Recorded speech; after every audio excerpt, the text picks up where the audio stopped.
मिठो छ लाउनु खाने भयो चिसो दामी छ मिठो छ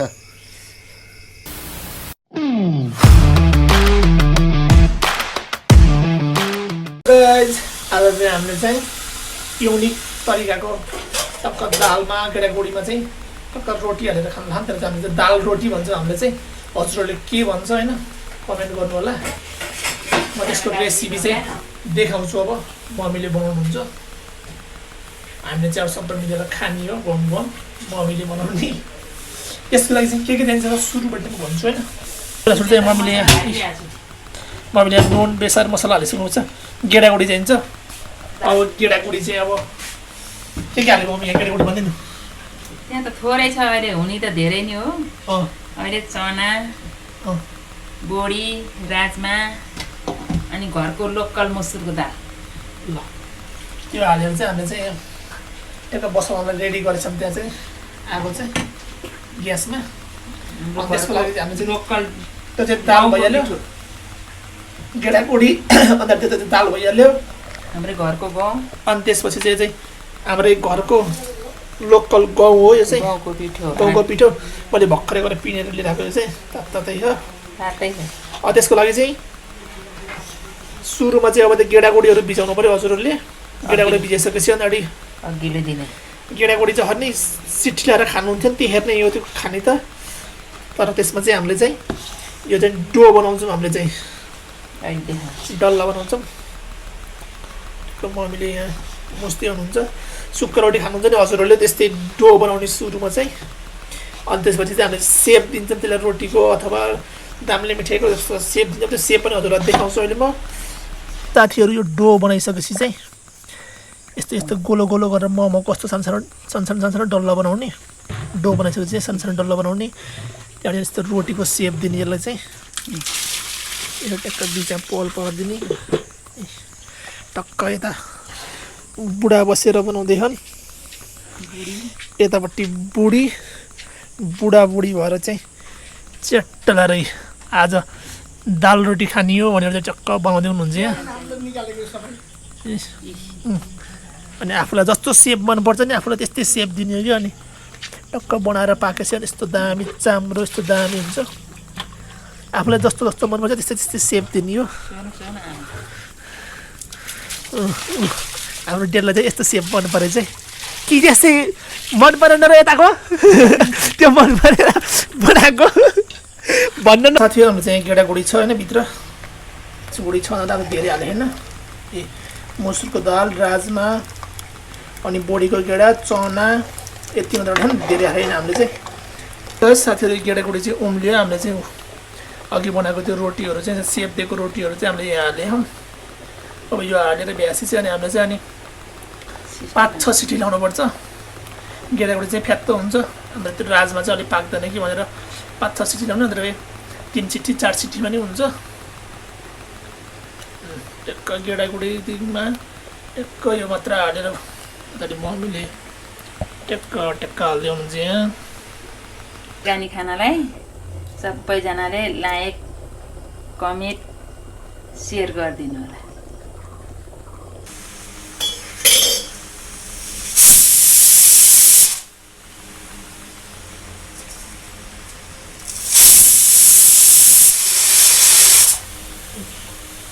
ल साथीहरू चाहिँ पाकेर हाम्रो सिटी लगाइसक्यो रेडी भइसक्यो मम्मीले खोल्न त नभयो अब के कस्तो भयो हेरौँ है ओ ल यो चाहिँ दाल रोटी चाहिँ कस्तो दामी लटक्क भएर पाके ल हेर्नु त यस्तो महँगो बसा नखाए नि अहिले तातै खाम जस्तो भयो तातो चाहिँ अलिक खानु हुँदैन गर्मी छ धेरै यसलाई चाहिँ हल्का चिसो बनाएर के खाने पहिला सुरु चाहिँ यसलाई चाहिँ जुवाइँ पारेर झानेपछि चाहिँ बल्ल मिठो हुन्छ टक्क लोकल घिउ हालेर हामीले चाहिँ झान्ला हामी यहाँ ल साथीहरू हामी चाहिँ ट्याक्क त्यहाँ 5 पुरान हाल्यौँ त्यो चाहिँ घिउमा सर पड्किँदैछ त्यसमाथि चाहिँ हामी चाहिँ प्याजले झान्छौँ प्याज पनि हल्का उस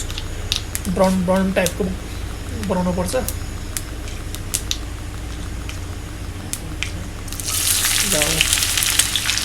मम्मीले टक्क प्याज पनि हाल्नु हो यहाँ अन्तिम पनि हालिदिएको अहिले साथीहरू हाम्रो चाहिँ होइन हल्का ब्राउन ब्राउन टाइपको आइसक्यो कलर पनि हामीले झाम्नु राखेको त्यहाँ ट्याक्क सबै खनाहरू चाहिँ जानिन्छ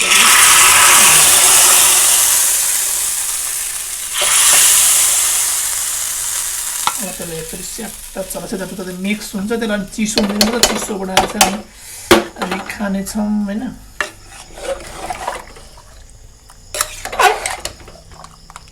साथीहरू हामीले चाहिँ अब खानाको लागि रेडी भइसक्यो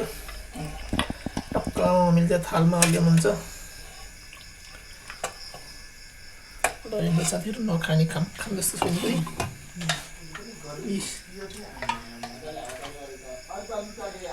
ल साथीहरू हामी चाहिँ खाने बेला भइसक्यो चाहिँ टक्क दाल रोटी हजुरहरूलाई नि खाना मन छ भने आउनु होला घरमै बनाएर पनि खान सक्नुहुन्छ हजुरहरूले हजुरकै घरमा नै रेसिपी एकदम सिम्पल छ त्यति गाह्रो पनि छैन बनाएर खानलाई साथीहरू हामी चाहिँ रेडी भइसक्यो होइन तर थालसाल पनि आइसक्यो हामीले यहाँ हामीले चाहिँ यो चाहिँ अब खान लाग्यो ल कति मिठो है लाउनु खाने भयो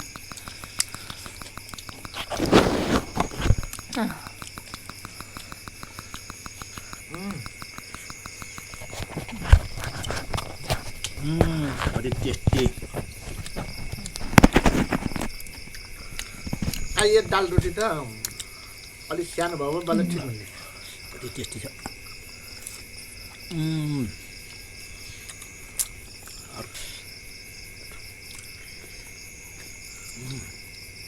कति टेस्टी यस्तो चिज खानुपर्छ चिसो दामी छ मिठो छ